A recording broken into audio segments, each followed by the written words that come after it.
بسم اللہ الرحمن الرحیم اللہم صلی علی محمد وعلی آل محمد کما صلیت علی ابراہیم وعلی آل ابراہیم انک حمید مجید۔ السلام علیکم۔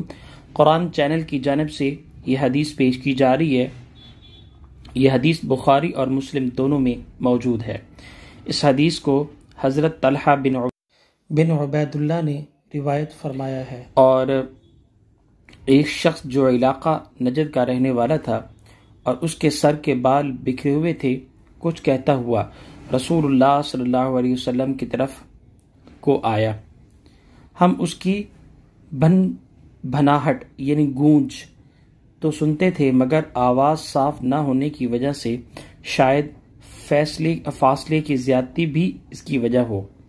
ہم اس کی بات کو سمجھ نہیں رہے تھے، یہاں تک کہ وہ رسول اللہ صلی اللہ علیہ وسلم کے قریب آیا۔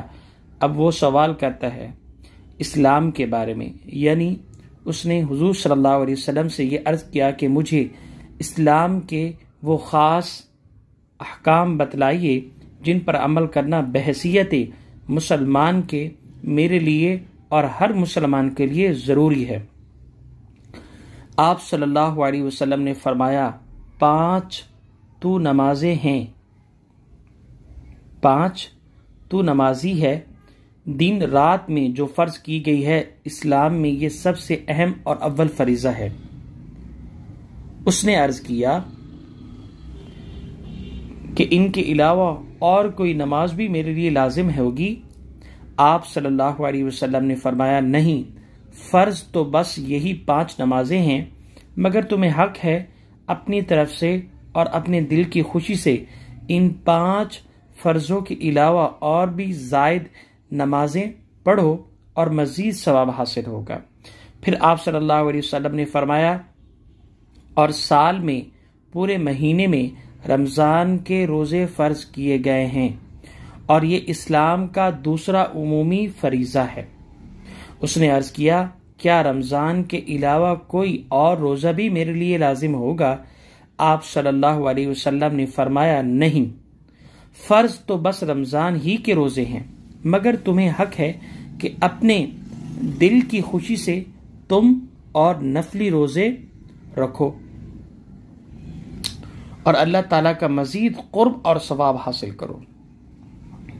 راوی کہتے ہیں کہ اس کے بعد رسول اللہ صلی اللہ علیہ وسلم نے اس شخص سے فریضہ زکوٰۃ کو بھی ذکر فرمایا۔ اس پر بھی اس نے یہی کہا، کیا زکوٰۃ کے علاوہ کوئی اور صدقہ ادا کرنا بھی میرے لیے ضروری ہوگا؟ آپ سے فرمایا، نہیں، فرض تو بس زکوٰۃ ہی ہے، مگر تمہیں حق ہے اپنے دل کی خوشی سے تم نفلی صدقے دو اور مزید ثواب حاصل کرو۔ اور راوی حدیث یعنی طلحہ بن عبید اللہ کہتے ہیں کہ اس کے بعد وہ سوال کرنے والا شخص واپس لوٹ گیا اور کہتا جا رہا تھا، مجھے جو کچھ رسول اللہ صلی اللہ علیہ وسلم نے بتلایا ہے، میں اس میں اپنی طرف سے کوئی زیادتی کمی نہیں کروں گا۔ رسول اللہ صلی اللہ علیہ وسلم نے اس کی بات یہ سن کر فرمایا، فلا پالی، اس نے اگرچہ سچا ہے۔ تو یہ بخاری اور مسلم دونوں میں حدیث موجود ہے۔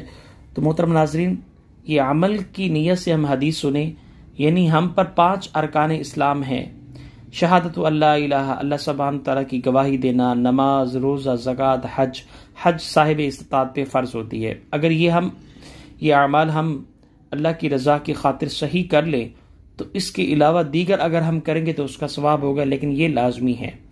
جزاکم اللہ خیر۔ السلام علیکم ورحمۃ اللہ وبرکاتہ۔